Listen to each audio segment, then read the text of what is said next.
Welcome to the All About Set Work podcast. In this podcast, we talk about all things set work.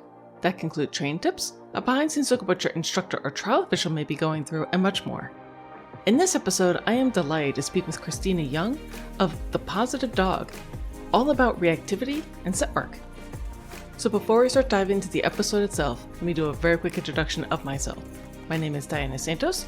I'm the owner and lead instructor of Set Work University and the president of Cyber Set Work.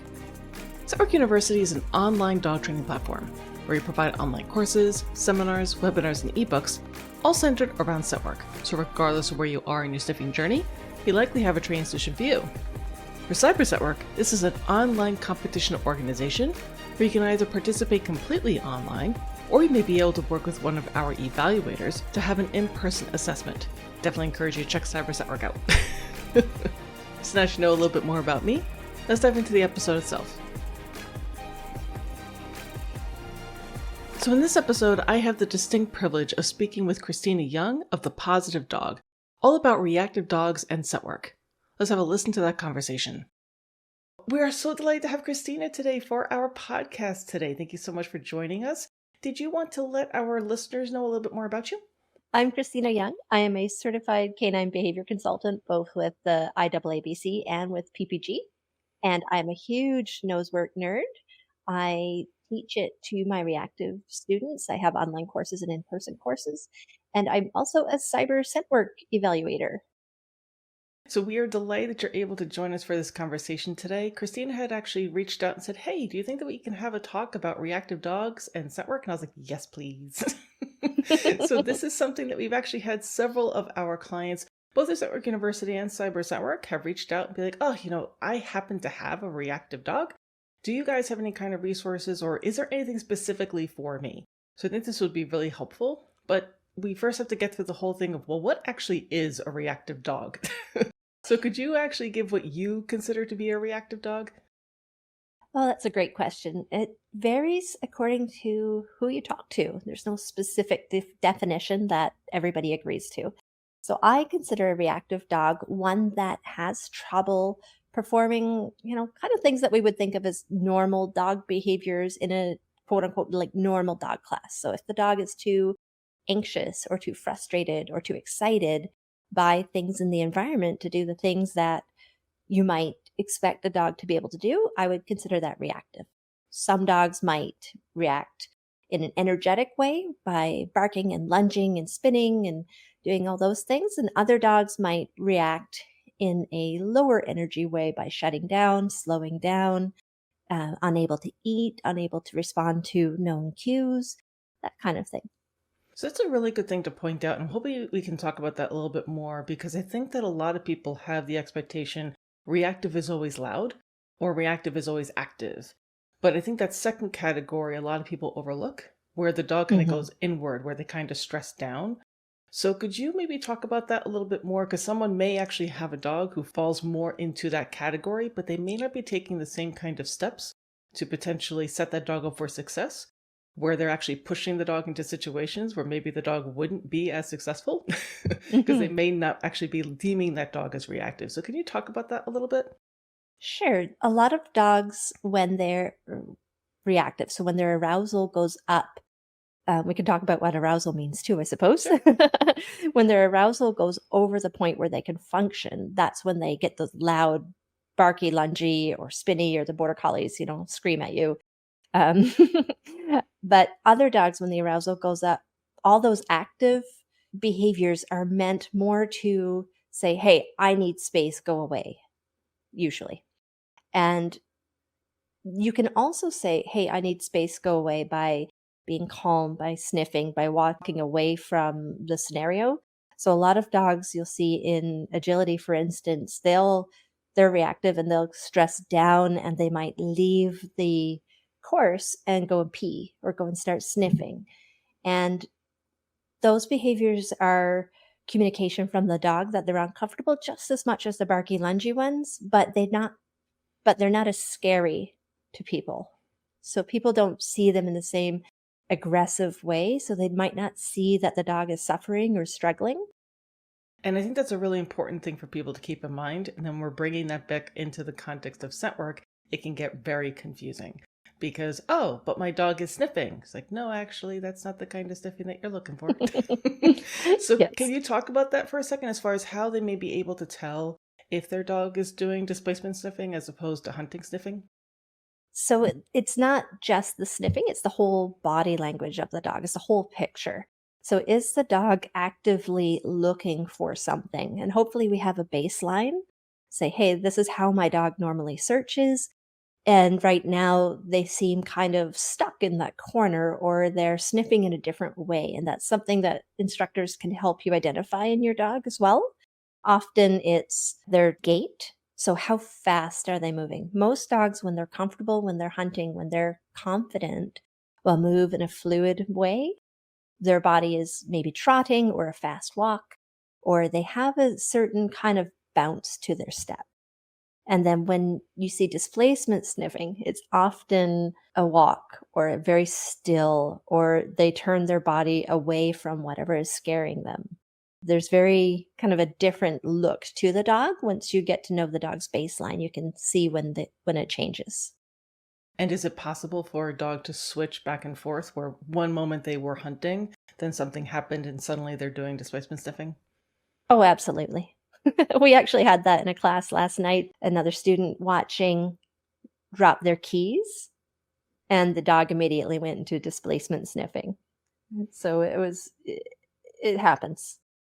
And I think that's an important thing for people to keep in mind because a lot of times, I think when it comes to scent work, at least in my experience, people seem to get very laser focused kind of blinders on. We're just doing scent work, we're just finding hides.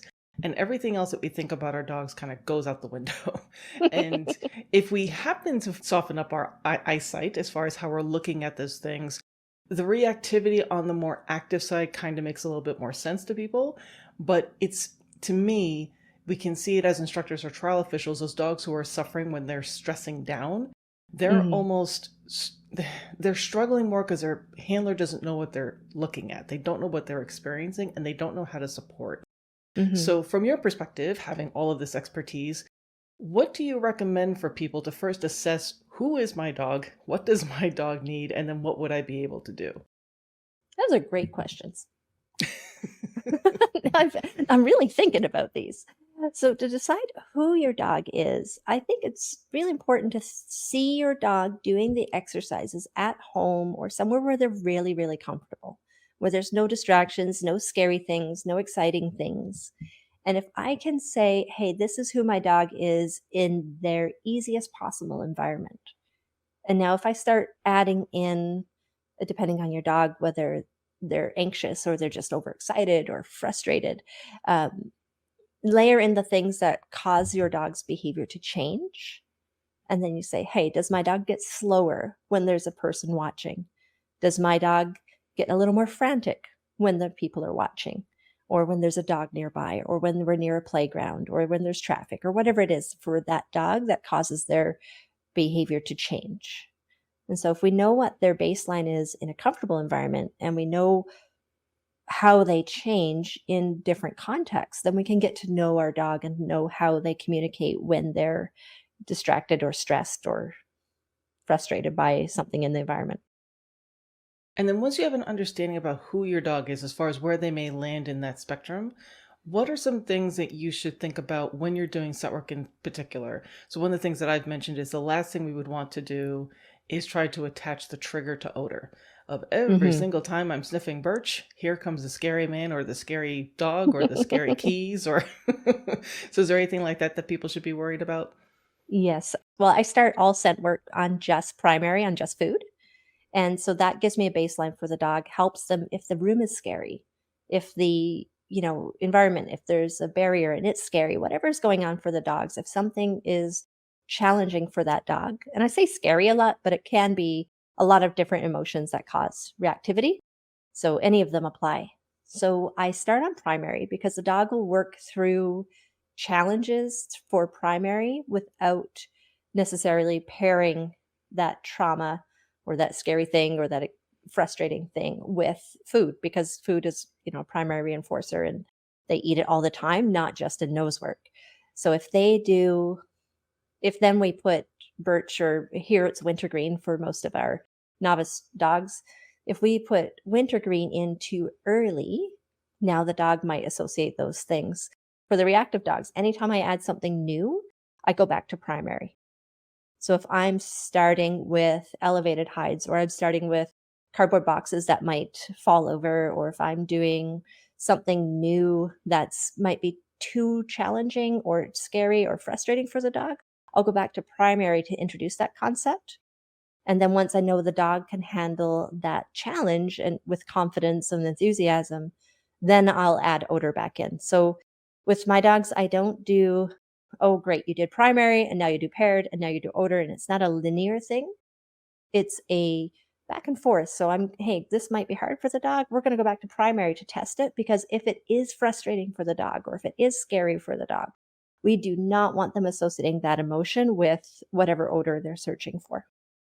And that's an excellent point, because it is very hard, if not impossible in some cases, to change that negative association.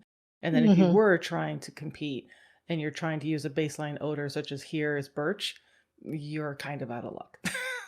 Yes. And I was going to say, I don't even do that just for reactive dogs. I have a dog, he's a border collie, and he has a very low tolerance for frustration just in his own little high arousal self. And I'll do that for him too. So especially I know he struggles on metal surfaces. So if I haven't done like a chain link fence hide in a long time with him, I will pair that. He's pretty advanced now, so I'll just pair it for him. But I might just do primary for a less experienced dog first too. Not just for reactive dogs. I would do that for any time I thought the dog might struggle and become frustrated with the hide. And I think that's a wonderful approach. And I'm sure there's some people that their brains are exploding right now. Like, oh my God, go back to primary after we've already been on odor. Distractors. It's like, no, really, the dogs are really good, particularly if you're careful with how you do it and you're mindful with how you're training. And it's the thoughtful process that you're talking about that I really appreciate, of understanding we're trying to set the dog up for success. We're trying to help them understand. And the more that we can isolate what it is we're looking for them to do, and then we can build upon those skills once we know they can. So there's no point in putting the dog into the deep end of the pool and say, swim. And they're like, I don't know how. Yes. So I always think of training, all things, but especially, well, with all things, not just nose work, is you're either testing or you're training. So when I'm training, I don't want my dogs to fail. I want them to maybe have to work through some challenges a bit, but I want them to succeed. I always want them to come out feeling really confident and like, oh, I did this great thing, and they got reinforced. And that's training. And then every now and then I test and I say, actually, right now, let's see what the dog can do. I'm not sure. Let's do a little test. But I'll pad that test with a success. So I'll start with something I know the dog can do. And I'll say, hey, let's set this up, and I'll have the student choose their own easy search and say, put this out, but I want you to bet me your car that your dog will find it within 10 seconds. I want it to be that easy. And then we do that, and then we can do the testing hide. So where the dog might fail. And if they do have a hard time, we will then follow that with another easy search to build their confidence back up. That's amazing. What a wonderful thing. I hope people really take that kind of process to heart. And then for those of them who may be, again, struggling, because it is sometimes a struggle when you have a dog who is reactive or they do have arousal issues in either part of the spectrum, when they're doing their training sessions, and they're probably also trying to do some behavior modification, maybe on the side, maybe they're trying to couple scent work with behavior modification. What are your recommendations, generally speaking? And I know we're talking in big generalities here, for how they should do that. As far as, do you recommend that if they were to do behavior modification, to potentially do a scent work session as a way to help the dog have a win? Do you recommend them to have more breaks? Or is it trying to figure out the kind of scent work training session they should do based upon the kind of behavior modification work that they're doing, so they're not potentially having any kind of negative influence onto their scent work? What are some of the considerations that they should be thinking of that maybe they're not right now? Well, I think if scent work is done thoughtfully with the dog, setting the dog up for success in mind, I don't see how scent work can hinder reactivity training. I can't think of any way where scent work would cause a problem for reactivity training. or vice versa, because the more reactivity training we do and make our dogs more confident, then the better the dogs will feel going into novel environments if you do trial them. So I don't think there's anything there inherently like that doesn't go together, but it's important that the scent work be done thoughtfully. So for instance, my classes, one dog is in the room at a time. If the dog is human reactive, I do have a barrier up, and I'll have, for instance, if the dog's only reactive to men, I'll have a man stand behind a half door so they can still watch, but they're a little bit less around for the dog. And we can work through all of those things first. So when the dog comes into the classroom, we don't start with scent work. We want to make sure that the dog comes into the classroom and we can let them acclimate, let them walk around and sniff the place. I teach in doggy daycare, so if they pee, it's not the end of the world. Other dogs peed there first, you know? And then we start with some cookie tosses. Can the dog chase a treat and eat? Right? If that's easy, can the dog do some tricks that it knows at home? Can it sit? Can it down? Can it still eat? And we build up their skills to make sure the dog is comfortable before we do scent work. And I think that's important for the scent work part of it, because we don't want to start doing scent work if the dog isn't comfortable in the environment. And would that same thing apply once they've actually had a baseline? Maybe now this is someone who's been doing behavior mod or scent work for a while. Maybe they're starting to do field trip searches in safe places, a friend's house, a family member's house, something like that. Would that be the same type of approach? Do acclimation first, then scent work? Yes. Now, if you're preparing to trial, you might not have the time or the opportunity to do that. So part of my scent work classes also includes stationing. So stationing means you put the dog in a sit stay, a down stay. It might be on a towel. It could be on a platform, whatever works for that dog. So we would transfer that out to just a sit or a down stay before trialing, because you probably can't carry your cato board or your climb around with you at trial. But so if the dog has gone through all this, we have the baseline, we're used to a very specific start line routine, which includes the dog sitting or downing, whatever's most comfortable. You put your hand on the dog's harness, you stand beside them, and we release them forward. That is how we do scent work. So if we go into a new room, they're on a field trip, maybe they're at a field or they're at their friend's house, like you say, and the dog looks uncomfortable doing that part, we're not going to go forward and do scent work. We're just going to work on those pieces, maybe acclimating, maybe doing some tricks to loosen them up and get them having fun. But we will always use that as a test to say, hey, is my dog ready? In the middle of a search too, if something happens, like a sheet runner comes in and kind of worries the dog, then I can back up and say, okay, that was okay, kiddo. Here you go. And here, I don't know about in the organizations you compete in, but you can feed your dog for any reason during a search here. And so I might give the dog a treat, ask them to do a couple of tricks, ask them to station again, sit or down, maybe a peekaboo, like between your feet kind of trick, and then release, go through your whole start line procedure again, even though you're in the middle of a search. And that's another thing to bring up, that if the dog were to, in the middle of a search, so you've already released them, you've had your start line routine, they were good, they showed you they were ready to start searching. They're currently working, maybe they found one hide, but they need to find another. And something happens. They hear something, a car backfires, someone closes a door, someone drops their keys, a dog barks in the distance, whatever the case may be. And they are startled, or they are entranced, aroused, engaged, pick your word, but they are no longer searching. They're now in a reactive sequence. So would you do the same type of thing to help them restart? Or what would you generally recommend that someone would do? Yeah, it depends on the dog, like all dog training. Well, it depends. And some dogs, if they're more experienced or they're further along in their reactivity training, they might just be able to shake that off and continue. Other dogs, like I have a little American Eskimo dog. I trialed him for a little bit. And anytime something worried him, I just do the whole start line sequence again in the middle of the trial. I mean, you have a long time usually in these searches for the novice levels. So you have time to stop and make sure your dog feels comfortable. And that's more important, anyways. So if we stop, do something your dog knows and feels that they can do without thinking, some sort of automatic behaviors where they can go, okay, I can do this, rather than saying, hey, go do this thing that's hard for you, even though you're a little stressed. We want to kind of lower their arousal, get them back thinking about things that they can do rather than ask them to go do something that might be challenging for them. And then speaking on that, since you've been using all of this in your classes and in your training, what are some of the benefits for people who maybe haven't started scent work yet, but they do have a reactive dog? Why would they're already working with a trainer in behavior modification. They've already made all the adjustments. They're doing all the management. They're doing all these things. Ugh, now I'm listening to this podcast and someone told me I should, and now you're telling me that I should do scent work too. Why? Can you tell Well, them why they should bother? oh, there's so many reasons. So, firstly, there's a lot of science behind why sniffing is good for dogs.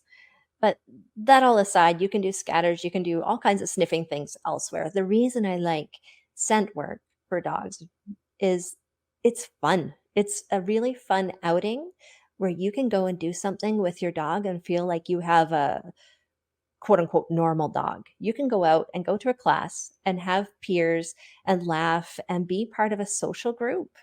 And everyone can tell you how smart and how fast and how clever your dog is, or how cute they are, or how amazing.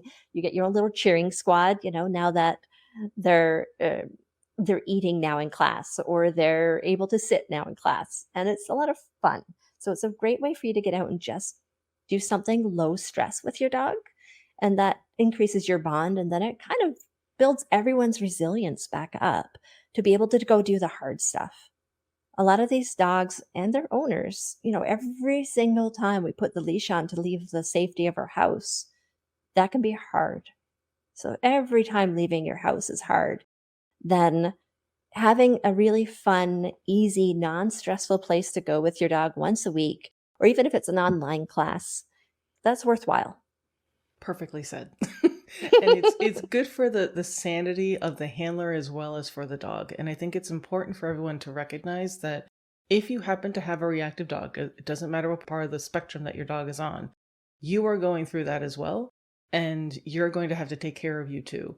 So doing activities like this can help you, again, have that sense of normalcy, which is probably why you got your dog to start with. You were looking to go on this lovely journey that you're on right now. But you should commend yourself that you've been supporting your dog so much, but this is a way that you can kind of take care of both of you. So it's a wonderful activity to do that. The other thing I wanted to ask you is on the other side of that is if your dog is rather reactive, but now that both of you have been doing scent work for a while, you love it, you've been bitten by the bug, and now you're like, we are a good team and I want to go trial. But your dog is really reactive. They're very uncomfortable in lots of situations. What do you tell those clients, and what are some of the options that they have? Well, CyberScent for one. They can do searches in environments where their dog is comfortable and send in videos to you. I think that's a great thing if they want to do that. The other thing is look for smaller trials. I know that might be a big ask in a lot of areas where trials often fill really, really quickly. But if you want to go out, I would volunteer at a trial first, get to know the judge, get to know the people, the host, get to know who's running these things. And so you get to put yourself in the environment and get to know what the trial looks like. I mean, that's assuming you haven't already competed with another dog. And then you're more prepared to go in. And so the next part is before you compete with your dog really should be comfortable being crated in the car or in a safe space so that they have a place to relax while they're waiting for their turn. And while your dog's there, before you bring your dog out, you just do a little roundabout and just remind all the other competitors and people there that, I'm bringing out a reactive dog. We're new to this. I really want to be successful. If you wouldn't mind helping me out, can everyone just, not look at us or not approach me when I'm getting him ready or pottying him? You can go out and advocate for your dog and let people know what it is that they can do to help you. Because if you tell people what you need, a lot of people, nobody's at a scent work trial that doesn't love dogs, right? Everyone there wants you to succeed. So just go out and talk to people and let them know what you need. And that is a very good point to make sure that you are advocating for your dog. And that was one of the reasons why we started Cyber Scent Work, is we wanted to give a way for people to do just that, where they didn't feel pressure to go to an in-person trial, where it may not be appropriate for them or their dogs, even just where they're in their journey right now. Maybe with more behavior mod training, maybe it will be more comfortable to do so. But what I was noticing as I was both instructing and officiating, were that there were some teams who were at these trials that just frankly should not have been there. Mhm. And they were struggling, and I could see that they were chipping away at all the wonderful progress they'd made, sometimes for years, over their behavior modification. And then it was just all basically undone in a Yeah. weekend, which is just heartbreaking. So that's something that I also want to really stress for people, is that if you are working with a reactive dog, absolutely advocate for your dog all the time, but protect your behavior modification training. Mhm. Really make certain that you are protecting that with your life, because you're putting so much time and effort into it, and you've made so much wonderful progress. Yes, having the titles and the ribbons is great, but you should be able to create some own metrics for yourself that no title will be able to represent. My dog is now comfortable and trusts me to do X. Nothing can surpass that. You did that. You built that by working with your instructor and your trainer. And that little ribbon that you may get at the trial that may chip away at that, that's not good. So No. that's one of the reasons why we created Cyber Work, is so that people have that out. They have that ability to still show off. We're an amazing team and we can earn titles and ribbons. But I do just really think it's important that as professionals, we make this clear that your behavior modification achievements that you have are so precious. Please protect those, and the Yes. other stuff will come. So did you want to talk about that a little bit, as far as how people may be able to think about their journeys when they are working with their reactive dogs, and the kinds of decisions that they may want to think about or make as they're going along their Mhm. journey? The golden rule in dog training for everything, reactivity, nose work, everything that I do is confidence, confidence, confidence, confidence. And if we see our dog losing confidence, that trumps everything else. It trumps nose work. It trumps that pretty ribbon. It trumps we were going to work on greeting dogs today. It trumps we were going to walk into, the hardware store today. Confidence, confidence, confidence. So I want people to look at their dog and learn their body language and learn, say, hey, that tail set means we're losing confidence, or that tail set means this, or that change in gait. Oh, my dog went from walking in front of me to kind of walking behind me. What's going on for my dog? So if we always look at the confidence and make that our primary goal, assuming we have a dog that struggles with confidence, if it's a overly enthusiastic, excitable fella, we might instead be saying, are they still responsive? We have a metric that we look at, and that's our primary goal. And anytime we lose that, we want to go back to it. So I have two kinds of students, basically. I have a few others in there, but I basically have two kinds of students in my new nosework classes. One is the average pet owner, never done competition before in their lives, but they've ended up with this reactive dog. And now they come to this fun class because they can't do the dog parks or the birthday parties or whatever it is that they thought they were going to be able to do with their dog. So now they have an out and they have an extra thing they can do. And the other kind, probably more than half of my students right now, are people who are very competitive and have been competitive in various sports with other dogs. And now they have this reactive dog who, like you say, some of them just aren't going to be competitive dogs. My little American Eskimo, he's not. It's not ethical for me to compete with him in novel environments. I can do cyber scent work with him. I can do nose work at home. I can go out on field trips. I can do so many things. It's not ethical for me to trial him because of his deep rooted anxieties. And he's doing amazing. He doesn't need the ribbons. Ribbons are for us. So those people that really want that, do the cyber scent. That's great. It was really cool. We just did 3 different little mini trials after my classes, and we had so much fun, and everybody had fun, and the dogs were successful. My pass rate is ridiculously high because we don't put the dogs in until they're ready, and everyone leaves feeling great about their dogs. Some of them are just searching for paired odor, some were searching for primary, some were searching for just odor, and we can tailor it to what your dog needs now. And I love that. I love the different options in the cyber scent. It just makes it so everybody can be competitive in the way that sets their dog up for success. It's just been the greatest thing for my reactive clients. So I went on a rant there. No, that's fine. That's wonderful. And I love hearing that feedback because that's really why we did it.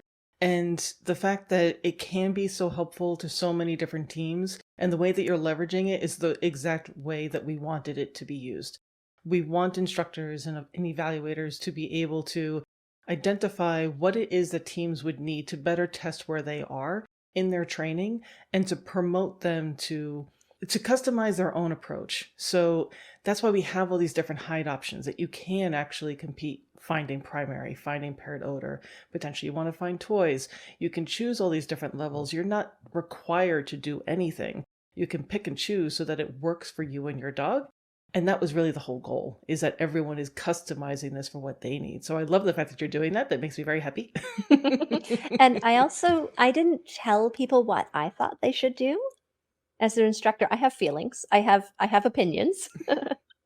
But I went in, I said, I would like you to tell me what you would like to do to set your dog up for success. So empowering people and letting them think about that. And I was really, really impressed with some people who are quite competitive or have dogs that are, quite skilled. And they still chose the easier route just to make sure that their dog was set up for success. And it was really fun to see. And that's another amazing thing. And I commend your students for doing that because it is a thing when suddenly we are now being tested. And the added pressure from the handler to the dog of, my person's blood pressure went up. Are you okay? Like, what's going on here? So that I love the fact that they made those decisions. And that's a testament to what you have done as an instructor to really build that up. And we recommend that everyone do that as instructors. Really give our clients the breadth and the ability to make these choices so that they can make good choices, that they don't feel that I have to do the hardest thing. You don't. Doesn't mean you can't get there. Of course you can. But you can have the journey be so it's filled with lots of success so that you and your dog aren't constantly digging yourselves out of a hole. Instead, It's like, oh, this is really fun and great and empowering and great. That's what it's supposed to be. It's supposed to be fun. We're finding birch or wintergreen. We're not finding, fugitives or guns or something. It's just a Q-tip. Yeah, it's not cadavers and bombs. Right. Exactly. Just a Q-tip. Exactly. So is there anything else that you wanted to share with everyone? Maybe a little bit more detail about the programs that you offer? I am running around like a chicken with my head cut off. I I think we have some things in common where we tend to take on a lot of things. Right now, I am so excited. I am in the middle of launching my 8-week virtual deep dive for just leash reactivity, just that kind of reactivity right now. That's going to be opening April 1st. That I've got a bunch of free resources on my website for reactive dogs. And I do have some online virtual, on demand paid courses as well, more for tricks and nose work and things that support reactive dogs. A lot of my reactive dog stuff is free online. And yeah, I think that's it. I've also got a bunch of horse stuff coming up too. So Awesome. I'm going to do nose work with my horses. It's going to be so much fun. That is amazing. And I love the fact that there are more people getting into that because in my first career was with horses. And of course they have amazing senses of smell. Oh, They'd yes. be able to tell like, oh, look, someone just pulled in. Like, it's not that they could hear the car. They're like, no, I can smell them. I watched a video of a horse doing a container search. And it was really cool. Oh, I was going to actually ask you about that. Can horses compete in cyber scent? It's something we can absolutely think about because we've actually had some people, we've had clients by mistake doing scent work with their cats where they've set it up with their dogs and they film it and their cat comes up and they find the stuff too. So we may very well actually have a multi-species type of scent work set up coming up soon. So I have to double check with Sean, see how we would be able to do that. But it's definitely something that I'm definitely interested in myself. So Awesome. what I'll do is I'll touch base with you. I'll make sure I get links for all of your programs. We'll have that on our replay page as well, so people be able to check all that out. And if someone had a specific question, maybe they're like, you know what, this was a really great episode. I love the way that Christina approaches this. Do you do any kind of virtual consultations with people? Absolutely. I'm about 25% virtual right now. So I do a lot of stuff. I use Google Meet, which is a nice kind of like a Zoom kind of thing. And you can reach out to me. My website is www.positive.dog, or Christina@positive.dog. Email me. You can find me on Instagram, on Facebook, on TikTok, on all the places. Awesome. So we'll make sure that we have all those links. Was there anything else that you wanted to add before we wrapped up? That was great. Thank you very much for having me. So as you can see, Christina is extraordinarily experienced when it comes to working with reactive dogs, and also her experience in scent work really helps as far as how she's designing her programs and helping her clients. If you are dealing with a reactive dog right now, I definitely encourage you to check out the resources that Christina has put together. We'll make certain that we have links for all of those in our replay page for this episode, on our website, as well as our social media. Additionally, I want to just give a big shout out to anyone who is working with currently a reactive dog, a sensitive dog, or a dog with any kind of behavioral challenges. Having these kinds of dogs can be very trying on us as owners and handlers, and I want to commend you for all the hard work that you have done with your dog. It is not easy, and the fact that you are working with an instructor or a trainer to figure out what that behavior modification program is that's going to help your dog, to determine the type of training and skills that both yourself and your dog need to be more successful, that you're looking into activities and doing activities such as scent work to provide them with these engagement opportunities to enrich their lives. All of this is a big deal because, as Christina was explaining in this episode, sometimes every single time you leash up your dog, it's hard.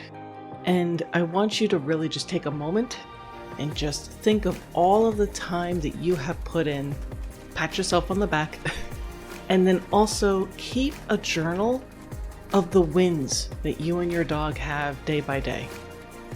It doesn't matter how small they are. Reflect on those, because that sometimes is what can get you through a day. Lean on the people that you're working with, make certain that you're taking care of yourself, and just know that this can be a journey, but you should be very proud of both yourself and your dog for all the work that you put in so far and all the work you're going to continue to do. So I tip my hat to all of you because I know it's not easy, but you are amazing. Alright guys, thank you so much for listening. I hope you found this episode helpful. Happy training. We look forward to seeing you soon.